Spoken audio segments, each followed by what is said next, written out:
Hey coin collectors, it's DC on the Big D Coin Channel. Today it's the 1984 US nickel, and we're going to give you a little bit of a different shot of this one just to show you something that some people are very interested in that collect coins, and that is how they do the numbers on the coins.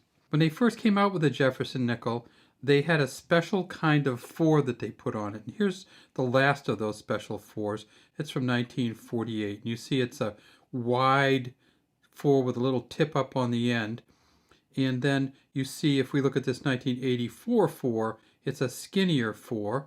And then if we look at the 74 4, it's the same 4. Then if we look at the 64 4, we see it's not quite as wide across that horizontal piece. Each one of these 4s on the 64, the 74, and the 84 are a different 4, almost like a different kind of typeset. Of course, they are engraved, and there's a certain form that people use for the engraving. Numismatics Magazine had an article by Paul Lang, and he talked about the different numbers and how they changed over time. And he said in 1974 they finally brought the 1940s 4 back to the Jefferson nickel. All right, let's talk about what we came here for, and that's the 1974 nickel.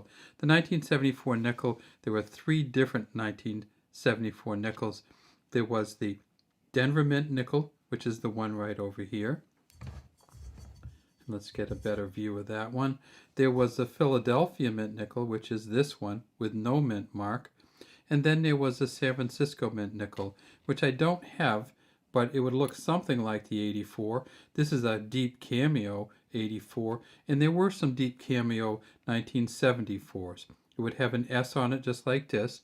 They made 2.6 million San Francisco Mint 1974 nickels, and they found 23 so far at a Proof 70 deep cameo, and those are worth $2,500. But if you get the 1974 S in a Proof 65, you're talking about $1 to $2. So you can get this coin in very good shape in a Proof 65 for $1 to $2. What about these ones?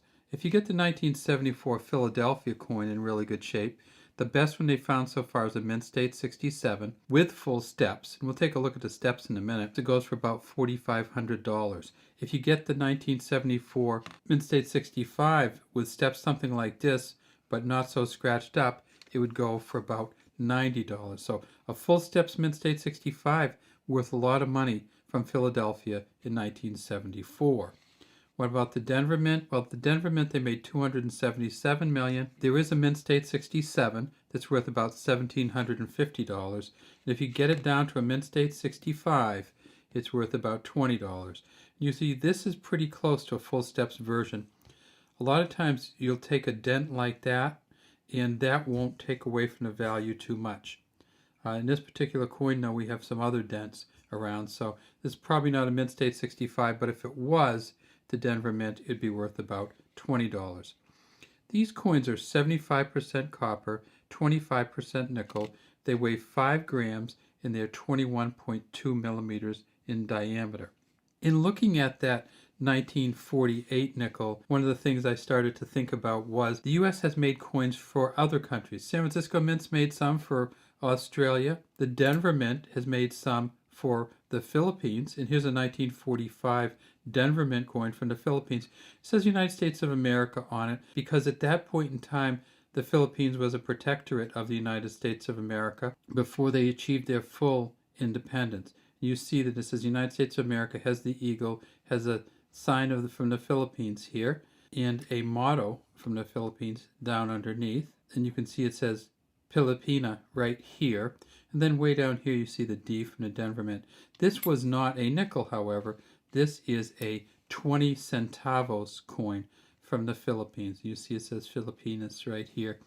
It has the woman holding the hammer with the anvil and the famous volcanic mountain behind her from the Philippines. But back to the United States nickels.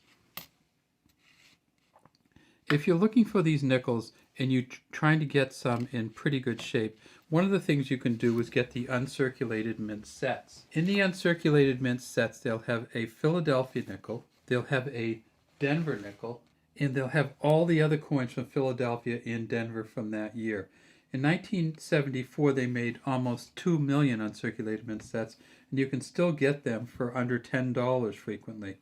And that would give you all of the P's, all the D's. If you want to get the San Francisco Mint coins, you'd have to go to the proof sets.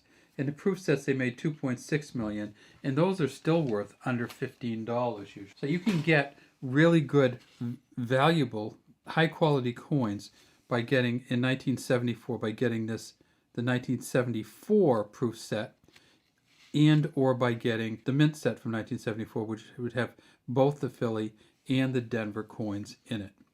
All right, that's all we have today from Big D Coin Channel. Please subscribe to the channel and leave any comments you have in the comments section.